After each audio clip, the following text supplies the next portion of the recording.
కాటుకు అక్కర్లేని ఆ కళ్ళు, ముక్కు పొడికి అక్కర్లేని ఆ ముక్కు, అంటే అలంకరణ అక్కర్లేని అరుదైన చికిరి రాయి చికిరి. చికిరి అంటే ఏంటి? చికిరి అంటే సార్ వాళ్ళ ఊళ్ళో ఆడపిల్లల్ని ముద్దుగా ప్రేమగా అందంగా చికిరి అని పిలుస్తూ ఉంటారు సార్. ఏరుశనగ కోసం మట్టిని తవ్వితే ఏకంగా తగిలిన లంకే బిందేలాగా ఎంత చక్కగున్నావే లక్ష్మి, ఎంత చక్కగున్నావే. సింతా చెట్టు ఎక్కి సిగురు కొయ్యబోతే చేతికి అందిన సందమామలాగా ఎంత చక్కగున్నావే లక్ష్మి, ఎంత చక్కగున్నావే.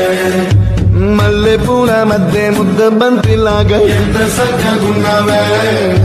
ముత్తైదు మెళ్ళో పసుపు కొమ్ములాగా ఎంత చక్కగున్నావే. చుక్కల సీర కట్టుకున్న ఎండలలాగా ఎంత చక్కగున్నావే.